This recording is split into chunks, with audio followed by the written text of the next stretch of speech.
Okay, good day, mga kabady. So, ito yung aking unang uh, video tutorial regarding sa mga civil engineering subjects. So, siguro bear with me na lang, no? So, kung meron kayong makitang kailangang improve para sa mga susunod na videos, so just comment lang, then try kong i-improve pa. So, medyo nag-adjust pa rin ako. Hindi ako sanay na nagsasalita na wala akong kausap. Okay. So, our topic for today in this video is fluid mechanics. Then, dito lang muna tayo sa properties of fluids. Okay. So, introduction lang muna tayo. Okay. So, fluid mechanics is the study of the behavior of fluids, either at rest, fluid statics, or in motion. Okay. So, yung fluids, when we say fluids, so that can be either liquid or gas. So, so fluids of flow. So, nagfo-flow. Okay. So, but ang focus ko is yung mga liquids lang. So, yung about sa gas, iwanan ko na yun sa inyong mga professors. Okay, so, magpo-focus ako sa liquid. So, yung fluids natin, so meron tayong tinatawag na uh, alisin lang natin to. Real fluids, then ideal fluid. Yung real, yun talagang from the word real, yun talaga yung nasa na-encounter natin. Yung ideal, so kumbaga sa ideal is ano yung gusto nating ideal, meaning uh, wala siyang viscosity na ma-discuss natin later on. Wala siyang viscosity, wala siyang resistance sa flow. Okay. So yun, so yung ideal fluid natin, which is hindi nangyayari. So ginagamit lang to for ano lang, analysis lang, uh, discussion. So mas madali kasing i-analyze yung ideal fluid. Okay. So under real fluid, meron tayong uh, Newtonian, okay? So ito din yung focus natin, yung mga Newtonian fluids. Yung non-Newtonian fluids, yun yung doble na naman dito. Yun yung mga example niyan, ketchup, uh, toothpaste. So yung mga malalapot na pwede siya mag-flow pag pinisa mo siya, pero kung ilagay mo na siya sa sa isang isang table. Okay. Okay. Ano ba yung ginagawa ko? Yan, so pag nilagay mo siya sa isang table, uh, na-hold niya somehow yung kanyang shape or mag-deform man siya, napakabagal. Okay. So sa atin, focus natin yung fluids, yung mga tubig, oil, etc. Okay. Siguro hindi ko na to i-discuss dahil alam na natin to high school pa lang o elementary pa lang yata. Solid, liquid, gas, mga molecules nila. Okay. So, lampasan muna natin yan. So, the continuum assumption, sinasabi lang naman dito na since, especially sa gas, so mabilis yung galaw ng mga molecules natin. So, kung kumuha ka ng very small volume, delta V, dito sa isang area na to, yan, kumuha siya isang volume. Dahil gumagalaw nga yung mga molecules natin, pwedeng, yung isang sample mo, pwedeng mababa yung makuha mong, this is yung mass, okay? Ito yung change in volume, okay? O yung volume natin. Okay. So, pwedeng same volume, makuha ka ng isang volume, mataas yung nakuha mong mass, kumuha ka ng same volume pa rin, okay, katulad nito, pero dahil nga gumagalaw, pwede namang nakalabas na to sa area na yun yung isang molecule, so pwedeng mababa yung makuha mong mass.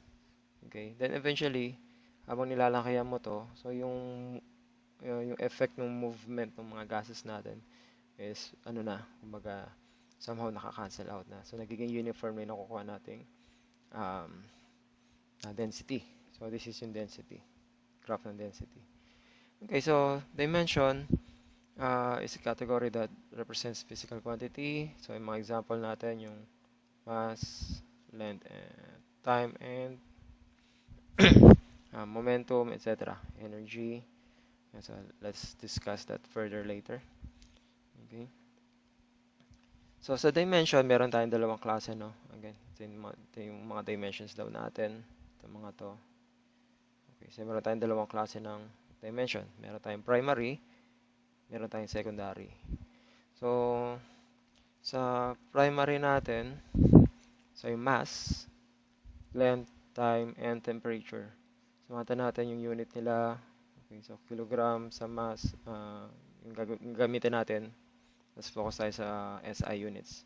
Meter, second, and Kelvin para sa temperature.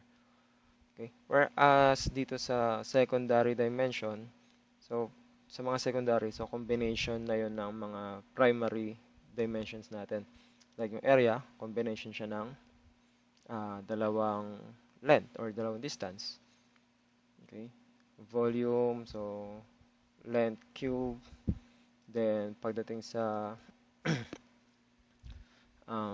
acceleration natin, meron tayong meter per second squared. So meron tayong length or distance and yung time natin.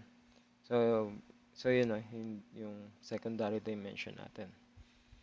Okay. So from time to time siguro babalikan natin to para sa mga conversion natin. Pero hindi ko na kailangan sigurong pwede nyo na yung screenshot magamit nyo sa school. Okay. So ganun din dito sa conversion natin dito sa primary dimensions. Okay. So properties of fluids. So mass density, okay, or yung symbol natin dito is rho. Okay, so that's rho. So mass density is defined as the ratio of mass to its volume. So yung ratio ng mass, okay, so normally that is in kilogram over volume. So in fluid mechanics, madalas natin ginagamit dito is cubic meter. So mass over volume. Okay, so ano yung timbang niya, ilang kilograms kada isang cubic meter na volume natin. So yun yung density. Okay, so mass density or simply density. Okay. Then we have a specific volume. So it's the volume occupied by unit mass, okay, of fluid given by, so ano din yung volume per unit mass. So sabihin, let's say for every 1 kilogram ng volume ng liquid, so ano yung mass niya in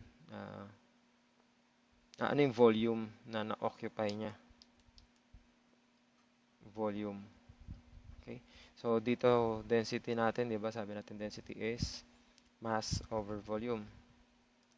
So equals natin ito sa 1 over mass over volume. So paano natin to sinisimplify? So itong denominator na to pwede natin ilagay dun sa taas. So that is volume over mass.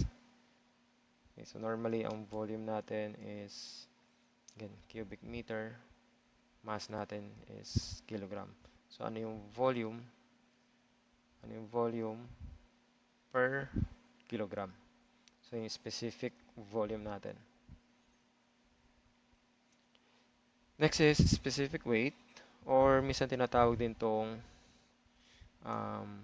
unit weight. So pares lang silang dalawa.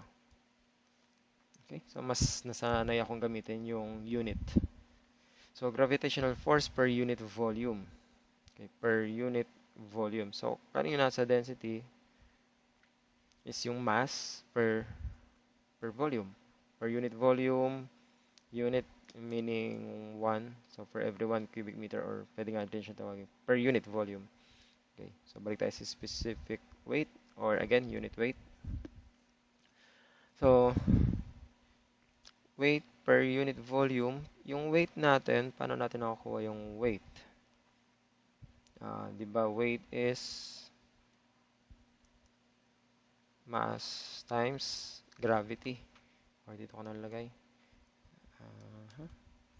So, we have mass times gravity, yung weight natin, over volume.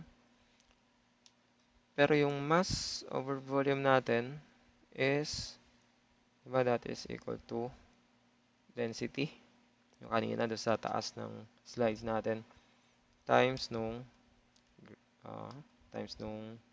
gravity.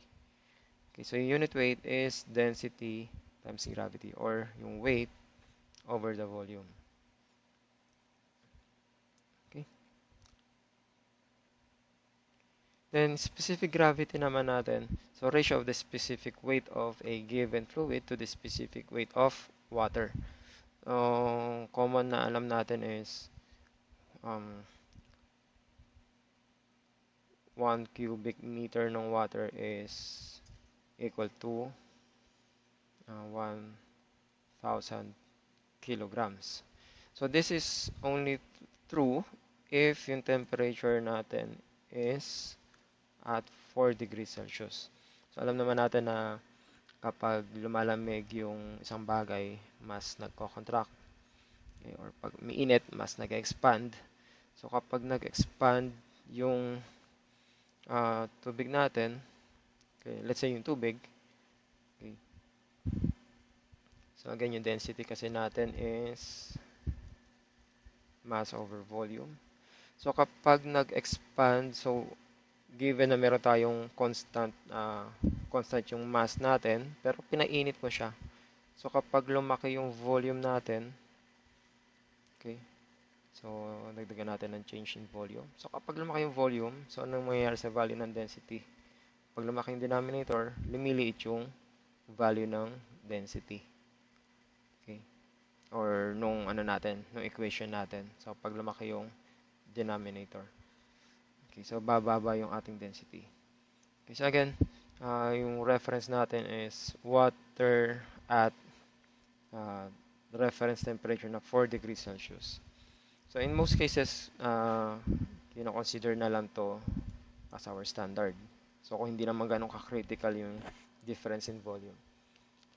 Okay, so yung specific gravity, again, specific gravity, ratio of the specific weight of a given fluid, okay, to that of water natin. So, either pwede siyang unit weight, pwede siyang density.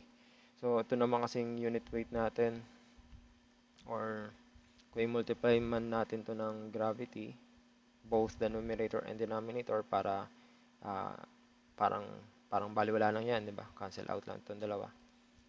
Pero unit weight times density times gravity is yung ating unit weight. Okay? So pag kinumbay natin itong dalawa, that's unit weight. So since unit weight, ang unit ng unit weight natin is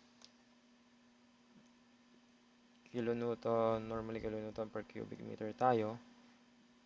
Ganon din yun sa water, kilonewton per cubic meter din yan. Yung density natin, erase ko na muna to. Okay.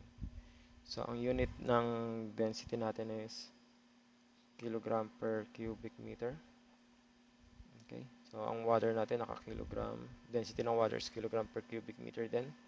So, mata natin na magka-cancel lang naman itong mga to. Cancel. So, meaning, yung specific gravity natin, wala siyang unit. Kasi nga, ratio lang naman siya nung dalawang dimension natin. Okay? And that's specific gravity. So, minsan nalalagay is SG for specific gravity. Okay. So, ito yung mga common na conversion natin. So, 1 cubic meters, 1 liter, 1,000 liters, 1 gallons, 3.785 liters, etc. So, hindi ko na basahin lahat. Screen capture nyo na lang, then para may reference kayo. Okay. Second, lampasan natin yung gas. So that's about gas pa rin. Okay, so lampasan natin yan. Okay. Okay, so for our first example, so nilampasan natin yung kanina no, sa gas. So focus na tayo sa mga liquids. So a reservoir of glycerin. So given yung mass of 1,200 kilogram. So this is yung mass. Then meron daw tayong volume. Okay. So that's yung volume natin na 0.952 cubic meter. So unang hinahanap is yung unit weight. Or I mean yung weight muna. So weight is simply equal to, so alam na natin lahat to, no? Mass times gravity. So given yung mass, madali lang naman. So 1,200 kilograms multiplied by gravity. So standard natin is 9.81 meter per second squared. Okay?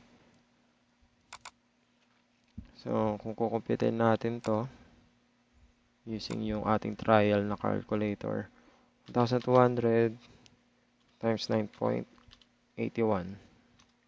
Kasi meron tayong 11,772.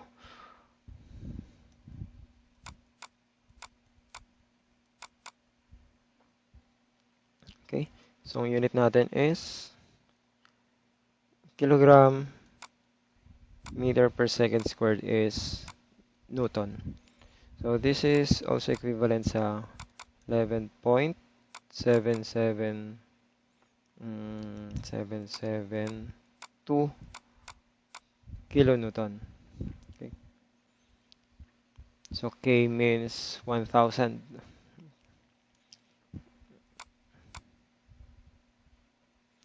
Okay. So, next for letter B, that's the unit weight. So, ang unit weight natin is, yung symbol natin is gamma. Unit weight or specific weight. So, this is equal to the weight over volume. So, may nakompute tayong weight. So, substitute na lang natin dito. So, we have 11.772 kilonewton over ng volume natin na 0.952 cubic meter. Okay. So, 11.772 divided by 0.952. So, meron tayong 12.365 or 366.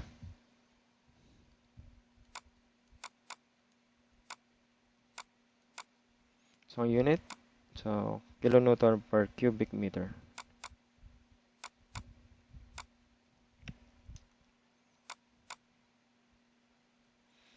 Okay.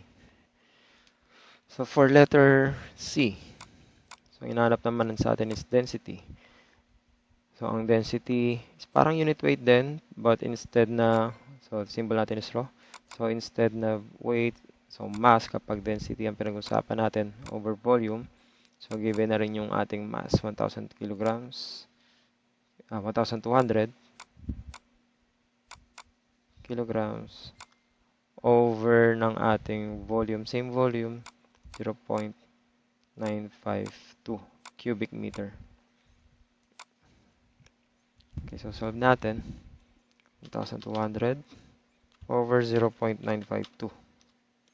So meron tayong 1260.5. 1260.5.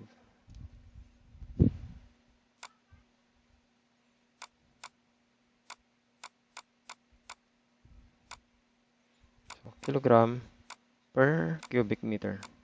So, ito yung ating unit.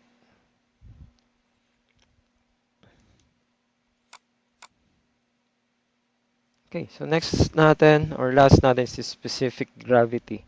So, yung specific gravity for letter D, again, symbol natin is S, or again, minsan sa ibang book, SG. So, this is equal to specific gravity ng glycerin. Either unit weight nung glycerin over unit weight ng water. Or again, pwedeng density ng glycerin over density ng water. But solve natin parehas para lang ma-compare natin. Okay. So, unit weight ng glycerin na compute natin kanina dito. 12.366. We have kilonewton per cubic meter. Then yung standard natin na unit weight ng water is 9.81 kilonewton per cubic meter. Okay, so tandaan nyo na tong standard natin na 9.81. So cancel lang yung kilonewton, cancel din yung cubic meter. So makukuha natin is, use natin yung calculator. 12.366 divided by 9.81. So, oops, sorry. Clear muna natin to. 12.366 divided by 9.81. Okay, so 1.26.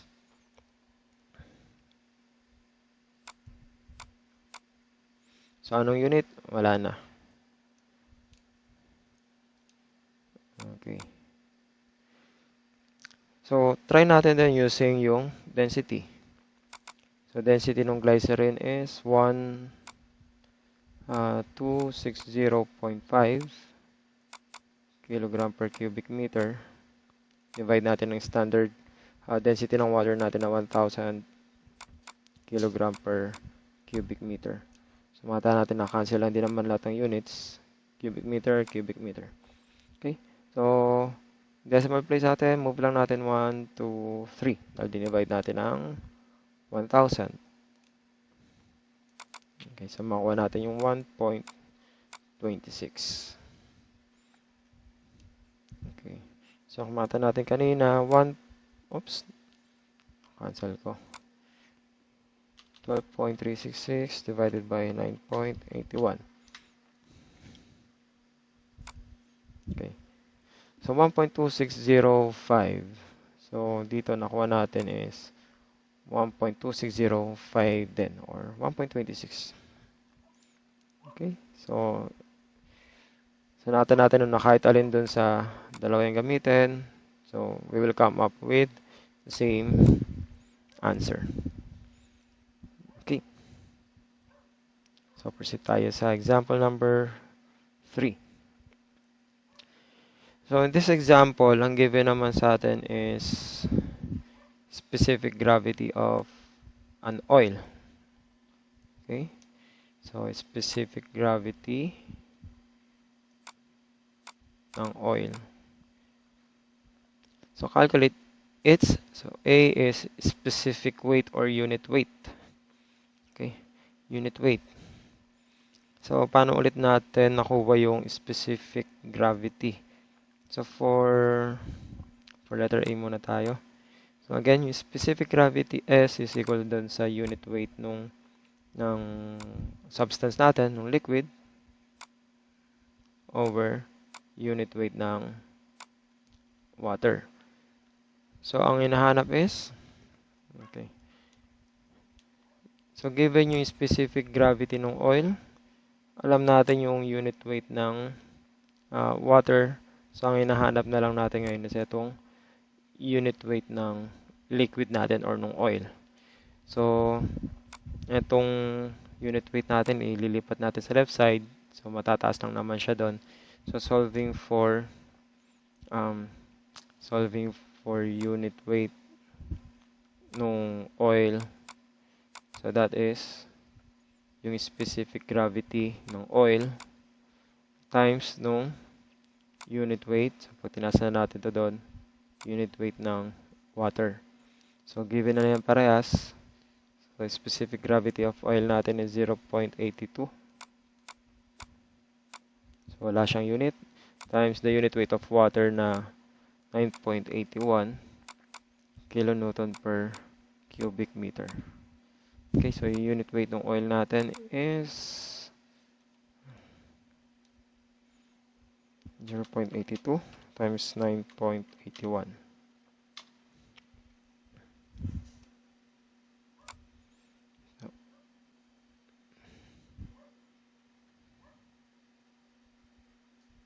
Okay, so 8.044.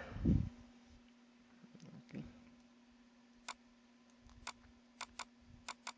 So ito lang naman yung unit natin.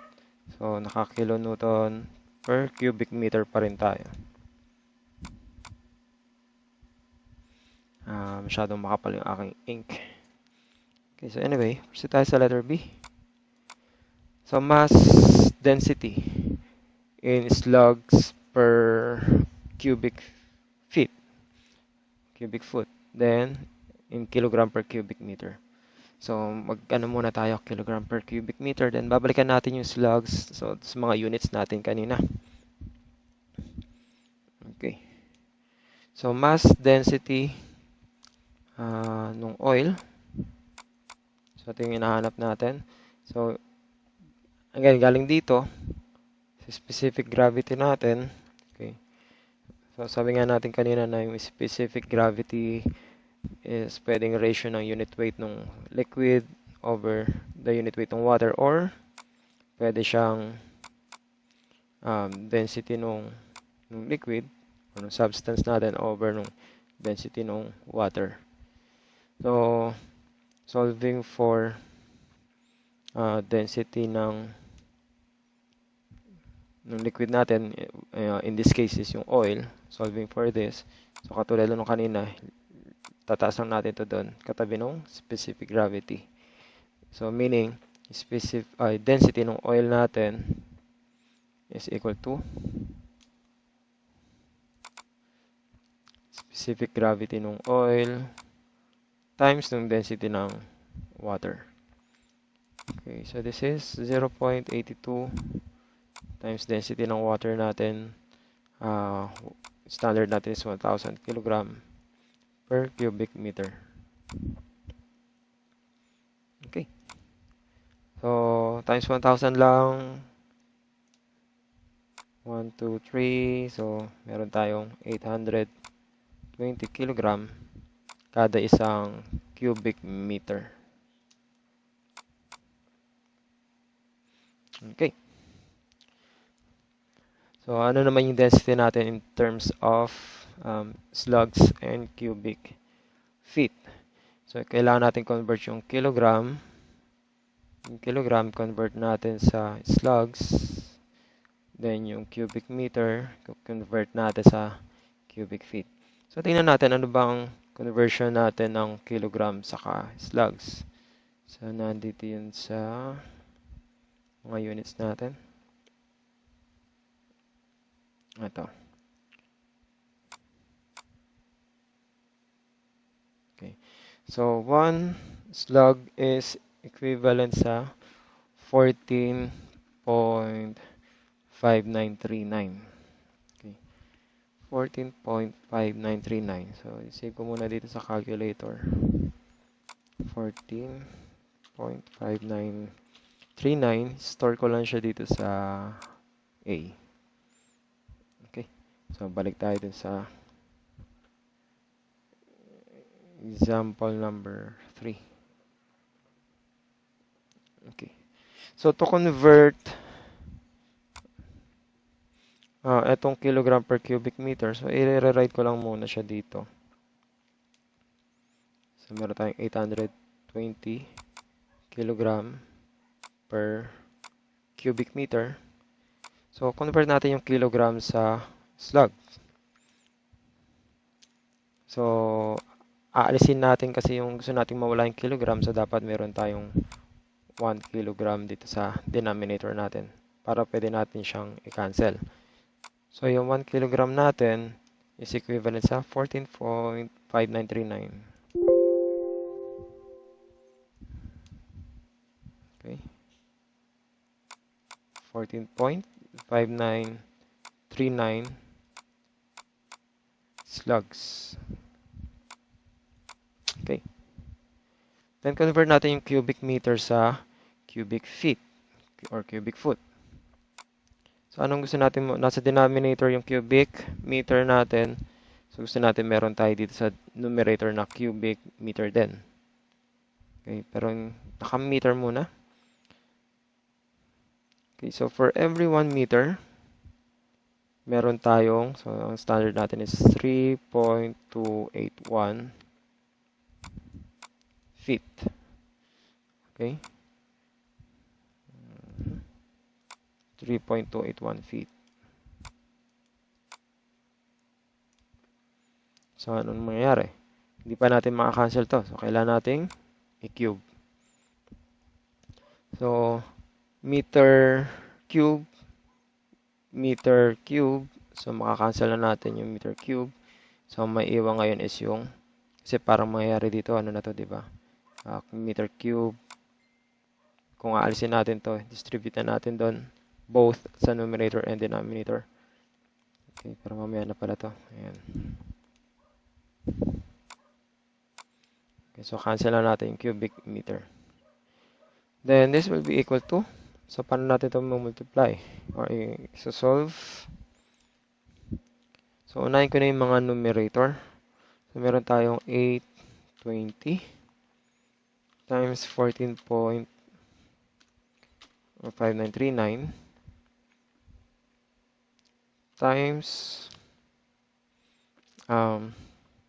gawin natin tong fraction. So, 1 cubic meter is equal to 3.281. Pero itong fraction na to is naka-cube. Okay. So, meaning yung buong fraction na to is naka-cube. So, ito naman is divided by 1 lang. Over 1, yung 14.5939. Okay. So, okay na tayo dyan. So, equal natin.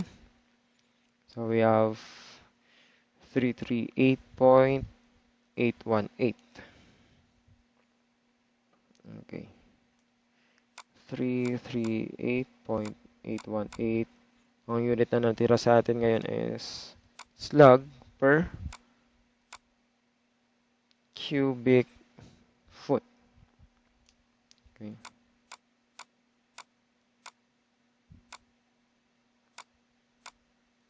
Oops. Cubic foot.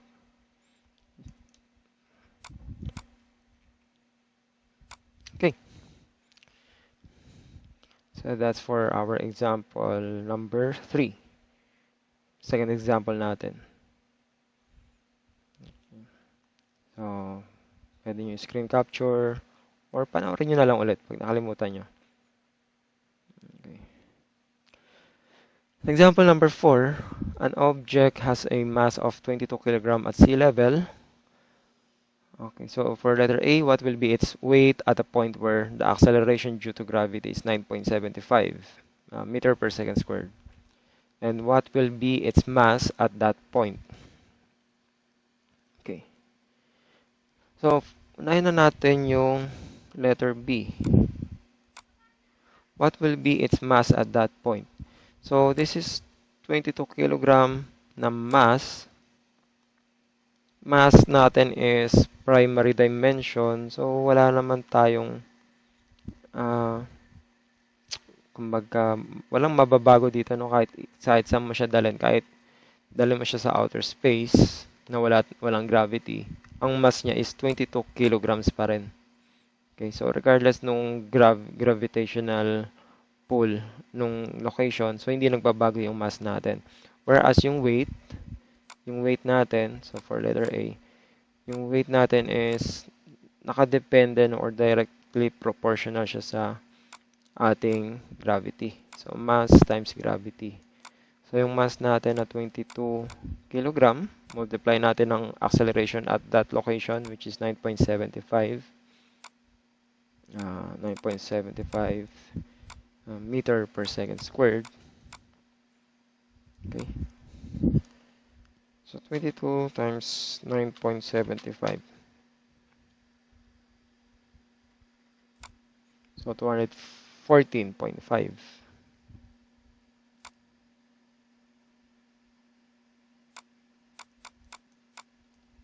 So again, kilogram meter per second squared is Newton.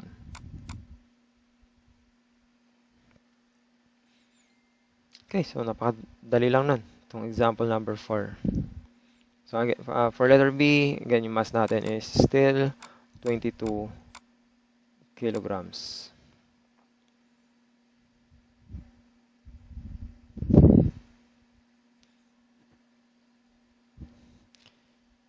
Okay, so next example number 5, specific volume of a certain gas is 0.7848 kilogram or cubic meter per kilogram. So again, specific volume. So yung specific volume natin, okay, na 0.7848 cubic meter per kilogram. Okay. So what is its specific weight? So recall lang natin na yung specific volume is equal dun sa reciprocal ng ating density. Okay. So again, ito yung ating specific volume, which is equal to 0.7848 cubic meter per kilogram. So kung itataas natin dito yung ating density, taas natin doon. Taas natin dito. Then ito namang specific volume natin, ibababa natin doon. So, pagpapalitin lang natin sila ng pwesto. So 1 over 0.7848 cubic meter per kilogram. So ito pwede natin itong taas dito. So lagay natin dito yung kilogram. So this will be equal to the density of certain gas. Okay, so solve natin. So 1 divided by 0.7848.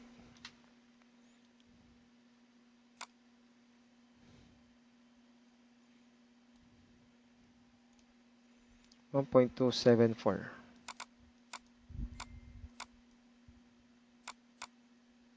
This is in kilogram per cubic meter. Okay. So hindi pa ito yung hinahanap natin. Hinahanap kasi natin is specific weight or unit weight gamma. So unit weight natin is, recall natin kanina, that's density times the gravity. So nakuha natin density natin na 1.274 kilogram per cubic meter. Okay, so multiply natin ang gravity na 9.81 meter per second squared.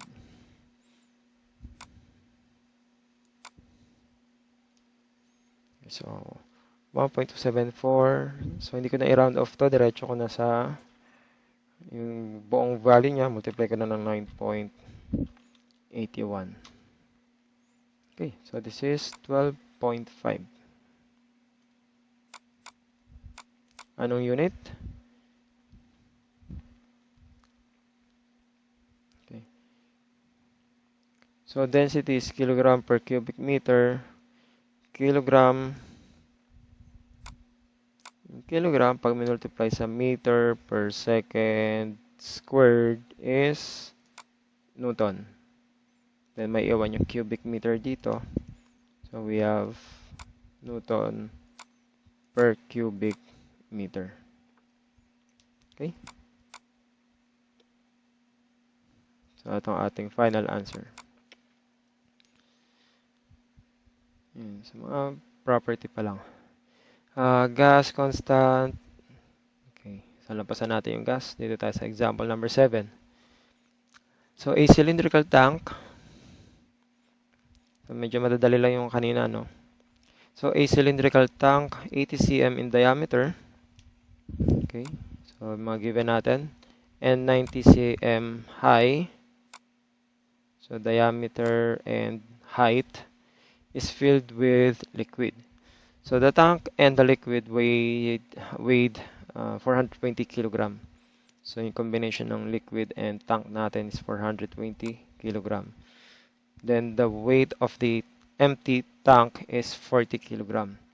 So hinahanap is the unit weight, gamma, of the liquid in kilonewton per cubic meter.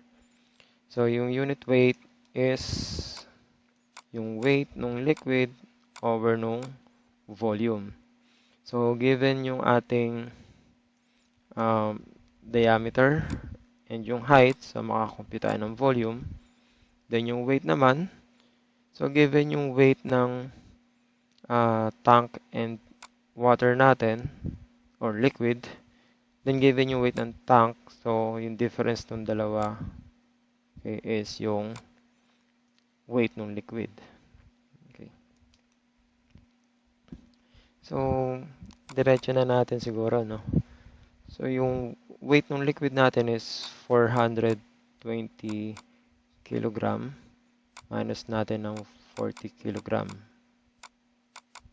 Mass pala to yung given, sorry. So, dapat to is mass.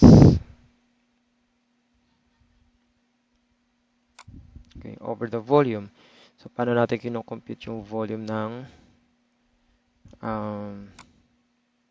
so, mayroon mag-drawing dito.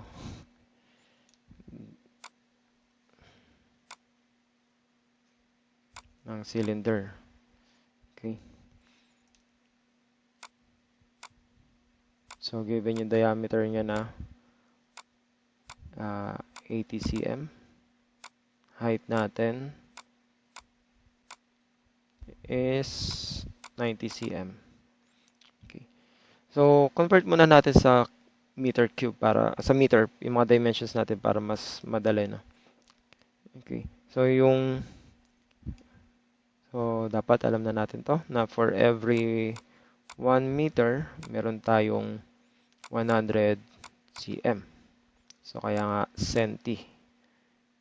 centimeter. So, meaning, yung 1 cm, divide natin to both by 100. Oops. At 1,000 na sulat ko. 100. Para makancel natin tong cancel yung 100. Okay.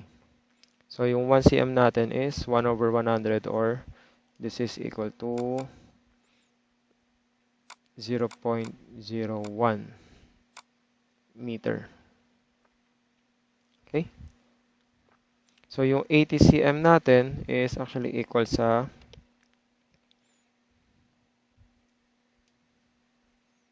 0.8. So, atras lang naman natin 2 decimal places yun. Yung decimal point natin dito. So, 0.8 meter. Then, this is 0.9 meter.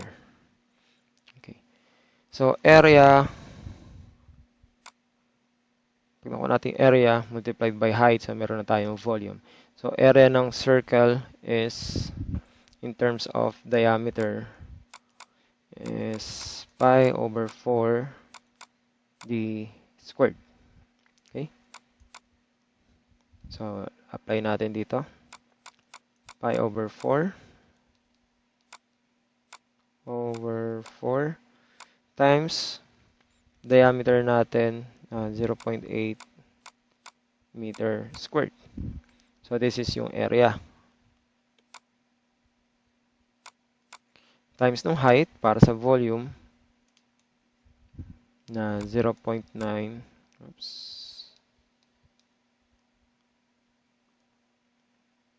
times 0.9 meter.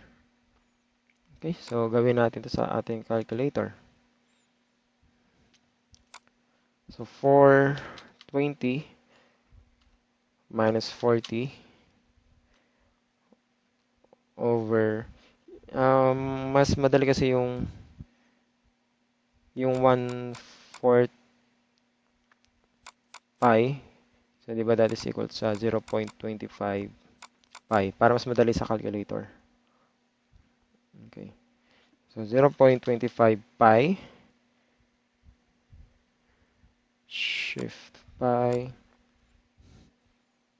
and then times 0.8 squared times 0.9. Okay. Then enter natin. So 839.98. 839.98. So anong unit? Oops, kulang pa. Kasi ang hinanap natin is, sorry, unit weight. And unit weight is density times gravity. So ito actually is, ito is density pa lang. Density raw. Kasi this is mass kilogram over volume na meter squared times meter is meter cube. So, kailangan pa natin itong i-multiply ng, okay,